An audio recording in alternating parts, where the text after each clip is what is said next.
লঞ্চে জার্নির সাথে বাংলাদেশের কোনো জার্নির তুলনা হয় না। আমি মনে করি গাড়িতে লঞ্চে গেলেই শান্তি। সবাই একসাথে যাওয়া এটা মজাই আলাদা।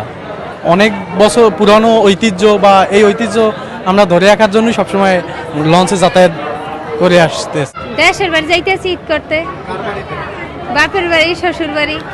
গত বছর গেছি, ওই সময় গাড়িতে গেছি, অনেক জার্নি লাগছে।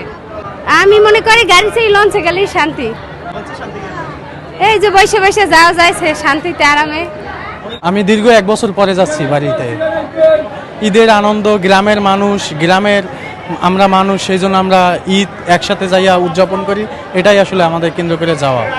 ফ্যামিলিদের সাথে ঈদ উদযাপন করার একটা মজাই আলাদা।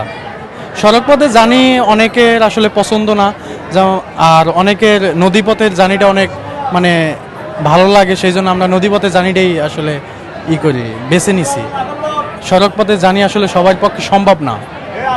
নদীপথে জার্নি করা বা সবাই একসাথে যাওয়া এটা মজাই আলাদা। সবাই একসাথে যাওয়া, মানুষজন মানে দেখে শুনে যাওয়া, তারপর নদীপথে যাওয়া, যাতায়াত ব্যবস্থা, এটা আসলে অনেক বছর পুরানো ঐতিহ্য বা এই ঐতিহ্য আমরা ধরে রাখার জন্যই সবসময় লঞ্চে যাতায়াত করে আসতেছি। এই গ্রামের বাসায় যাচ্ছি বরিশাল।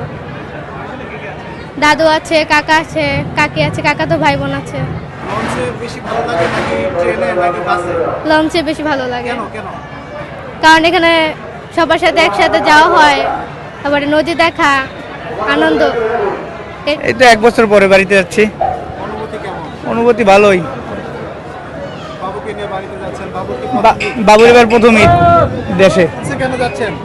গাড়িতে লঞ্চে জার্নিটা আমাদের উপভোগ করা, ভালো উপভোগ করতে পারি তার জন্য।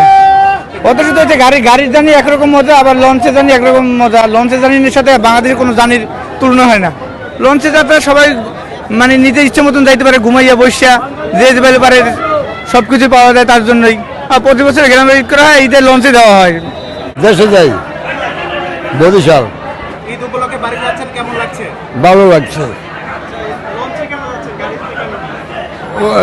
আমি তো গাড়িতে চলতে পারি না, এর লেগে আমি লঞ্চে উঠে যাই। অনেক সময় তো রাত্রে যাওয়ার ফলে ঝড় হয়, সেক্ষেত্রে ভয় পান নাকি? না ভয় না, আমি ভয় পাই না। জল বন্যা আল্লাহ আছে, কত হইলেই বাবা বন্ধু আল্লাহ যাবে। আল্লাহ যে সময় নিয়ে যাইবে সে সময় কেউ দেখতে পারবে না দুনিয়ায়।